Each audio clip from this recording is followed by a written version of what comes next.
हिंदुस्तान के हिस्ट्री में 1947 के बाद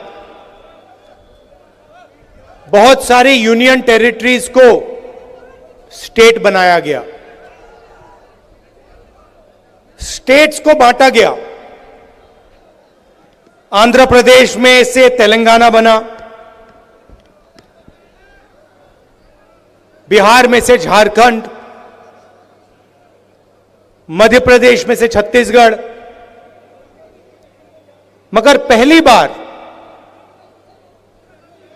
इंडिपेंडेंस के बाद एक स्टेट को यूनियन टेरिटरी में बदला गया, वो जम्मू कश्मीर के साथ हुआ है। और मैं इस स्टेट से आपसे कहना चाहता हूं कि यह आपके खिलाफ अन्याय है।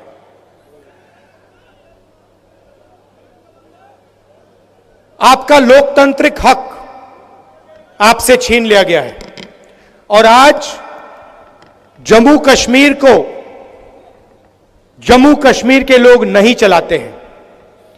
आज जम्मू कश्मीर को दूसरे स्टेट के लोग चलाते हैं। हमने सोचा था कि चुनाव से पहले आपको स्टेटहुड वापस मिल जाएगा और सही तरीका वही था। सही तरीका था कि पहले स्टेटहुड दो और उसके बाद चुनाव कराओ। अब ठीक है, पहले चुनाव करा दिया, मगर हम चाहते हैं कि जल्दी से जल्दी आपका जो लोकतांत्रिक हक है, जम्मू कश्मीर का जो स्टेटहुड है, वो आपको वापस मिले।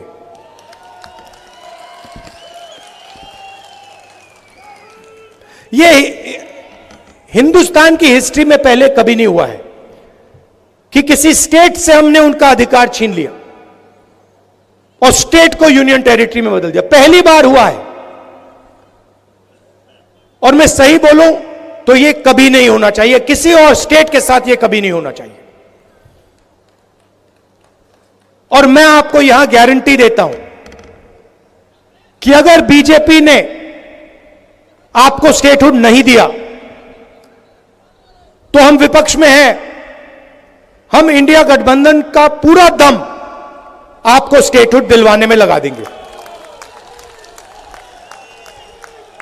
पार्लियामेंट का इस्तेमाल करेंगे, लोकसभा का इस्तेमाल करेंगे, राज्यसभा का, सड़कों पे उतरेंगे और हम आपको जो आपका हक है वापस दिलाएंगे। और अगर किसी कारण बीजेपी ने नहीं माना तो फिर हम पहला काम, जैसे ही इंडिया गठबंधन की सरकार बनेगी, जो बनने जा रही है, पहला काम हम जम्मू और कश्मीर के लोगों को स्टेटहुड देने का करेंगे, क्योंकि यह आपका हक है, यह आपका फ्यूचर है। इसके बिना आप आगे बढ़ ही नहीं सकते। जम्मू कश्मीर का आप सपना देख ही नहीं सकते हो।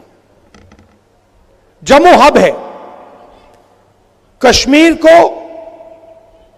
कश्मीर के बिजनेसेस को,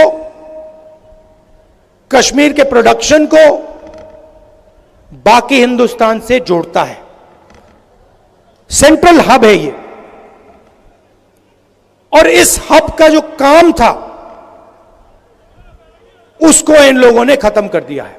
इसका जो रोल था उसको इन लोगों ने खत्म कर दिया है। जम्मू के जो छोटे बिजनेसेस थे, मीडियम साइज बिजनेसेस थे, एंटरप्रेन्योर्स थे, इनकी रीढ़ की हड्डी बीजेपी की सरकार ने और यहां के लेफ्टिनेंट गवर्नर ने तोड़ दी है। नतीजा यह है कि जम्मू कश्मीर के लोगों को, युवाओं को रोजगार नहीं मिल सकता है।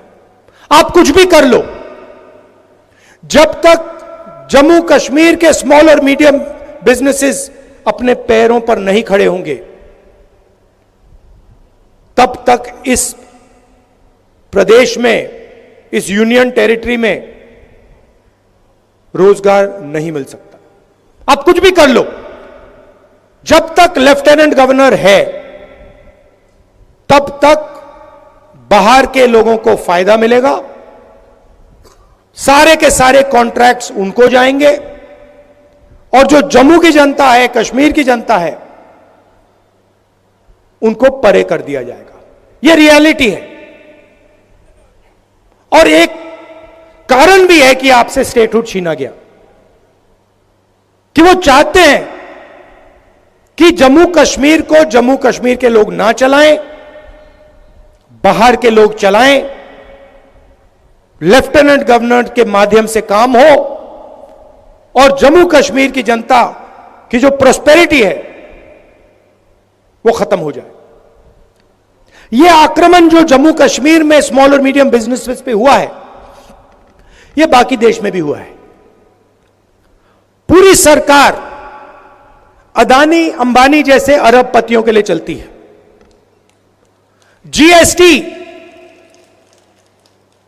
जीएसटी एक हथियार है।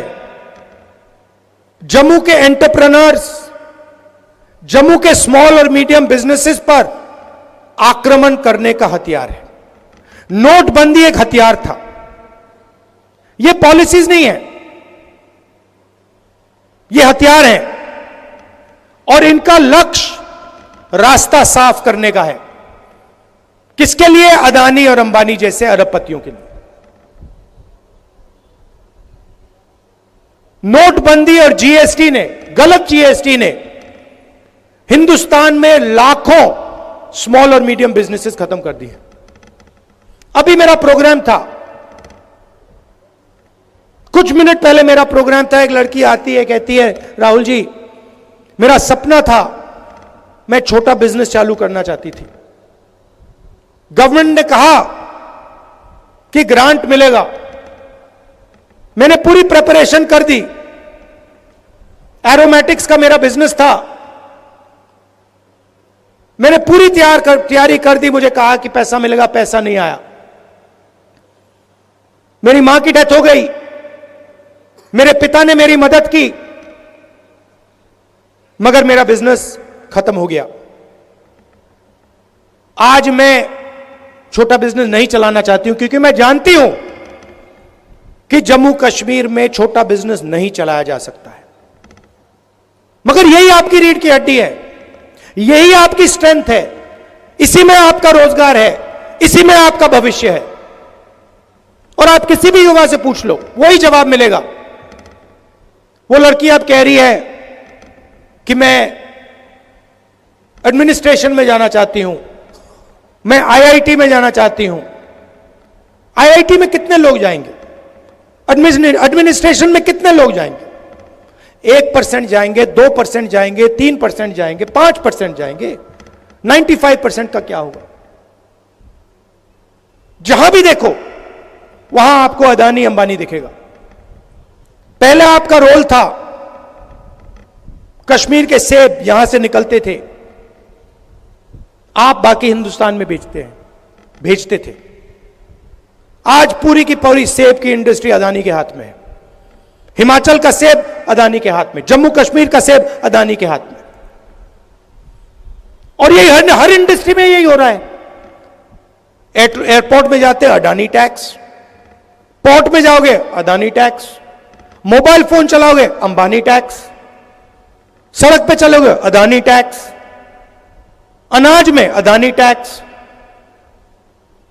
सेना हथियार का प्रयोग करेगी, अदानी टैक्स, कारतूस अदानी टैक्स, अग्निवीर अदानी टैक्स। ये कब तक चलेगा? 16 लाख करोड़ रुपए कर्जा माफ किया है अदानी अंबानी जैसे 25 लोगों का, नरेंद्र मोदी। आप शेम कह रहे हो, मगर मैं आपसे पूछना चाहता हूं, जम्मू के छोटे बिजनेस वालों का, जम्मू के किसानों का कितना टैक्स माफ हुआ है? जो आपके युवा 18-19 घंटे पढ़ाई करते हैं, सपना देखते हैं, एजुकेशन के लिए लोन लेते हैं, उनका कितना टैक्स माफ, उनका कितना माफ हुआ है पैसा, उनके कितने बैंक लोन माफ हुए हैं। कोई बीमार होता है, अस्पतालों में लाखों रुपए लग जाते हैं, उनका कितना कर्ज माफ हुआ है? जीरो। आप अगर बैंक लोन लेते हो और पैसा वापस नहीं देते हो, आपको जेल में डाल देते हैं, जेल में डाल देते हैं। और अंबानी अदानी जैसे लोग बैंक लोन लेते हैं, पैसा वापस नहीं देते हैं, कहते हैं चलो और पैसा ले लो। कितना चाहिए? 1,000 करोड़, 2,000 करोड़, 50,000 करोड़, 1,00,000 करोड़, जितना चाहिए ले लो, जो करना है करो, जो इंडस्ट्री खरीदनी है खरीदो। लखनऊ का एयरपोर्ट चाहिए ले लो, मुंबई का एयरपोर्ट चाहिए, अच्छा वो किसी और के हाथ में, चलो सीबीआई केस लगाओ, ईडी केस लगाओ, परे करो उसको, अदानी को दो। ये make in India, make in India, make in India बात करते रहते हैं, डिफेंस इंडस्ट्री की बात करते हैं। सारे के सारे कॉन्ट्रैक्ट्स अदानी जैसे लोगों को जा रहे हैं। बाहर इजराइल की कंपनी हथियार बनाती है, लेबल अदानी का लग जाता है। इजराइल की कंपनी ड्रोन बनाती है, लेबल अदानी का लग जाता है, और कहते हैं मेक इन इंडिया हो गया। कैसे मेक इन इंडिया हो गया? इजरायली हथियार है, मेक बाय अदानी हो गया है, मेड इन इंडिया नहीं हुआ है। और यही हालत पूरे देश में है। अगर आप गरीब हो तो इलेक्ट्रिक मीटर लगेगा, मॉडर्न टेक्नोलॉजी लगेगी, चमकते हुए मीटर लगेंगे, आपके जेब में से पैसा निकालते जाएंगे, निकालते जाएंगे, निकालते जाएंगे। जीएसटी लगेगी। अभी आपने पता नहीं अन्नपूर्णा रेस्टोरेंट वाली कहानी सुनी या नहीं? वो फाइनेंस मिनिस्टर के सामने खड़ा होता है, कहता है मैडम बड़ी मुसीबत है, मैं अगर बन बेचूं एक जीएसटी लगती है, अगर उसमें क्रीम डाल दूं दूसरी जीएसटी लगती है, अगर बन और क्रीम अलग बेच दूं तो तीसरी जीएसटी लगती है, मैं क्या करूं? और यही हालत सबके साथ है। ऐसी कॉम्प्लिकेटेड जीएसटी बना दी है, क्यों? एक्सटॉर्शन करने के लिए। गलती करो, ईडी वाले, सीबीआई वाले, इनकम टैक्स वाले आ जाएंगे, जीएसटी वाले आ जाएंगे, पैसा लेंगे चले जाएंगे। यही सिस्टम चल रहा है। तो यह चुनाव आपको अधिकार देने का चुनाव है, और शुरुआत स्टेटहुड है। उसके बाद सरकार आएगी, जम्मू कश्मीर के जो स्मॉल और मीडियम बिजनेसेस हैं, जो लोकल इंडस्ट्री है, उनकी रक्षा करने वाली सरकार होगी। बैंक के दरवाजे आपके लिए खुलेंगे, आपको सपोर्ट मिलेगी, आपको टेक्नोलॉजी मिलेगी। उनकी जगह है, अंबानी की जगह है, अदानी की जगह है, मगर आपकी भी जगह है। यह नहीं होगा कि भैया उनको सब कुछ दे दिया और जम्मू कश्मीर के लोग देखते रह गए। पीओके से रेफ्यूजीज आए, उनसे मनमोहन सिंह जी ने वायदा किया था, वो वायदा पूरा किया जाएगा। सॉरी, कश्मीरी पंडित से जो मनमोहन सिंह जी ने वायदा किया था, वो वायदा पूरा किया जाएगा। और जो हमारे रेफ्यूजीज हैं, जो पाकिस्तान ऑक्यूपाइड जेएनके से आए हैं, 2014 में जो उनको वायदा किया गया था फाइनेंशियल पैकेज का, वो भी हम पूरा करके दिखाएंगे। ये जो स्मार्ट मीटर्स लगा रखे हैं, ये जो नरेंद्र मोदी जी की टेक्नोलॉजी है, इसको हम यहां से हटा देंगे, ये हमें नहीं चाहिए। और जो पंजाबी है, इसको हम ऑफिशियल लैंग्वेज बना देंगे। मगर मेन बात मैं आपसे कहना चाहता हूं कि देखिए, एक तरफ हिंदुस्तान के प्रधानमंत्री हैं,